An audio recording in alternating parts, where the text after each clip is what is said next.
I need to refill my cup of tea. While I get on with this, Chapter 5, which is actually Chapter 7. Can't take it anymore. What?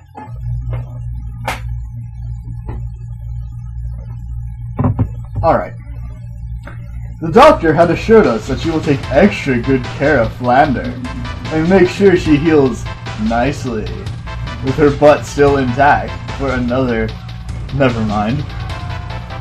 I shuddered as I stared at Flandre, wrapped in white bandages, hooked up to the strange machinery. This is exactly what Mommy was like seconds before she died. Except, I don't think anyone would use a lot of bandages for a heart failure. Right? Unless they did surgery. Then that's the only way it would make sense. What hole? I broke... That was about as fabulous as I got.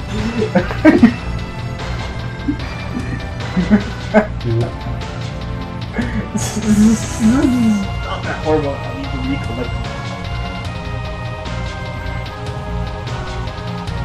Okay. I broke down crying. I knew she wasn't going to die anytime soon, but it was too painful to see my beloved older sister this badly hurt. Even though canonically, Flandre is younger. No, really. So the canon's been raped too. Let's see. Mei Ling noticed me and tried to comfort me. It's okay, young master. Speak to a sister, okay? Mei Ling helped me climb up next to Flandre, and I stared into her beautiful, bright, crimson eyes and said, Flandre is me, Remilia. Flandre slowly turned to look at me, and I gave her a weak smile. That's it, I encouraged. You'll be okay, big sis is here. I could see a weak smile appear on her face, obviously relieved not to be alone. I turned to Mei Ling. Oh! Sorry, I thought I was almost needing to get to the hospital. May I stay with my May I stay with my sister for a while? I could tell that Mei Ling had a plan in mind, judging from the smile on her face. You'll stay in hospital with sister. She needing company. Mei Ling winked and left. You don't need to do that anymore. Oh, wait, no, we're still in the hospital. I stayed in the hospital to take care of my sister, so all I know about how we finally got rid of Sakia was what Mei Ling told me. Okay, now we're done. But you have to do quite a bit of Foley. According to her, she got home and Sakia was there with a dumbfounded look on her face. Where are the children? She asked. None of your motherfucking business! Yeah, let's cue kick-ass music. Mei Ling shouted at Sakia before air-kicking her to the ground. Sakia got up with an enraged look on her face and said, "Bitch!" No, that was the most fabulous thing I did.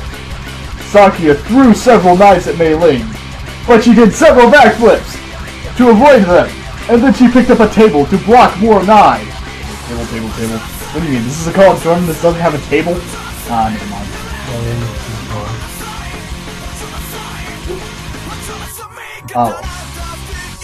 Mei Ling then threw the table at Sakia, flattening her to the ground. Okay, be glad there isn't a table in this room. Sakia got out from underneath the table, a look of rage on her face. After I kill you, you do next. I'm a whore. Mei Ling tried another dare kick, but Sakia grabbed her out of the air and threw her to the ground. The thing is, Sakia is a whore. Sakia pulled out more knives and tried to stab Mei Ling, but Mei Ling leapt up, hitting the breasts of Sakia. Don't worry, you don't have to drink. It's Sakia's breasts. Oh, and also, this is another meme, if you're not aware. Learn, young grasshopper. Legend has it Sakuya wears padding in her bra.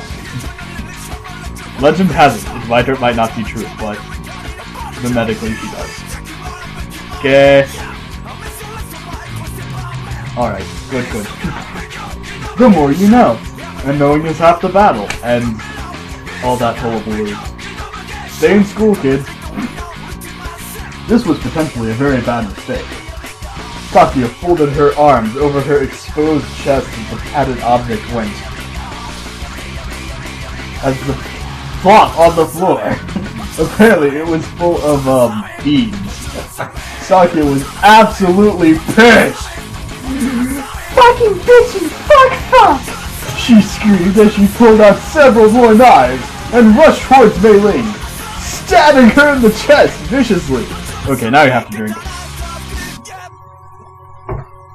Just as Sakuya thought Mei Ling was dead, Mei Ling jumped up and kicked Sakuya in the back of the head with a nearly lethal blow, causing her to fall unconscious before the police have arrived. I don't really believe her story, since I haven't really noticed any stab marks on her large, comfy, pillow-like, fun-to-fondle boobies.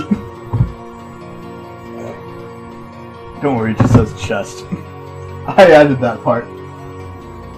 It's more likely that you just called the police and distracted Sakuya, probably with less than safe for work methods, until they arrived. And that's when the real porn scene began.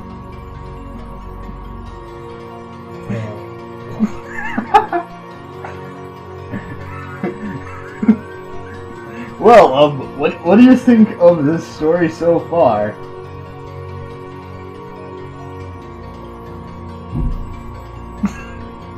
I can't put it into words. Oh, don't worry. You can put it into annotations when it's on the tube of you. Or something. Oh well. Would you like to continue the little endeavor?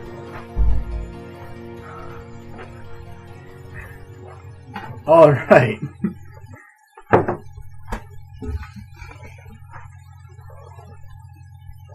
You're on chapter 6, which is actually chapter 8.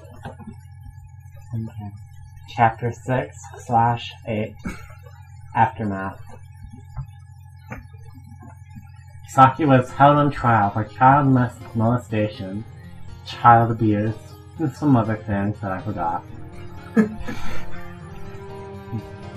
I really didn't want to see her again, but the prosecution lawyer told us that me and Flandre are important witnesses, so it had to be there. I remember the courthouse was a really big, fancy place, and there were a lot of people that I didn't know. The lawyer told me that all these were the jury, and all I had to do was tell them and the judge what happened. I looked over at my sister. She seemed cold and distant now. I was worried.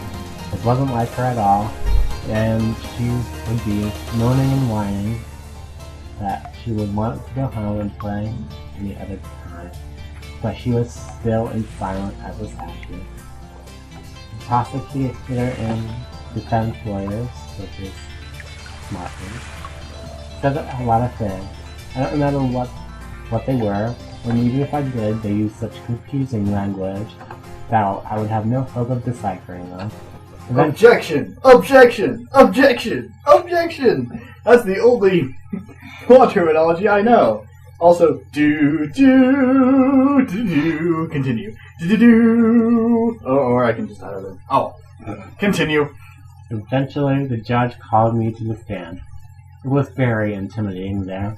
Everybody in the room can see me, and I was under a spotlight. It was as if the whole world was watching me. I saw Sakuya. His usual fake smile was replaced with a more direct, more sinister, angry look. Don't worry, she'll have a pedo smile on her mugshot. I could tell how angry she was. I got a murderous vibe from her that frightened me. For a second, I reconsidered doing this at all. Then I looked at Mei Ling. She was the closest person to a mommy ice that I had left in the world, and Sakuya hurt her and tried to kill her. That helped me make up my mind.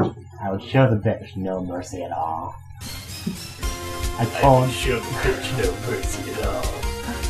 I told the lawyer everything on the stairs, the broomstick, the bad incident, Flandre's flipping, all of it. Saki seemed even more agitated that I had actually had the gall to testify against her. But I was glad she did. I wanted her to feel bad about what she did. Flandre was less cooperative. She just sat there quietly, not answering a single one of the lawyer's questions. The lawyer sighed, and then asked, "Are you afraid of her?" Flandre nodded. "Afraid because she did something bad to you?" Flandre hesitated, and then nodded. Later in the court case, they found Sparkia guilty, and she was sent to jail. I hope to God me and Flandre would never see her again.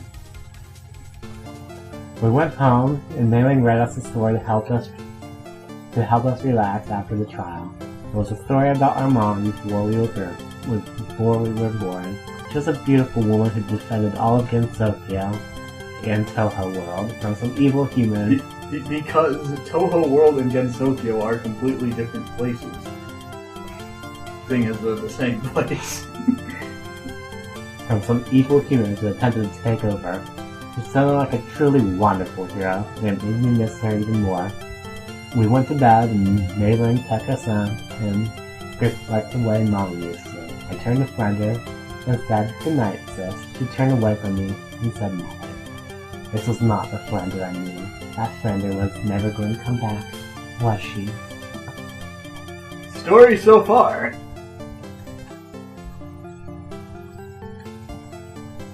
My image of Saki has been forever corrupted. Don't worry, you can still... Don't worry. There are different Gensokyos. And each fan has their own version of Gensokyo. But don't worry. Rape is like saying hello in Gensokyo according to my Gensokyo.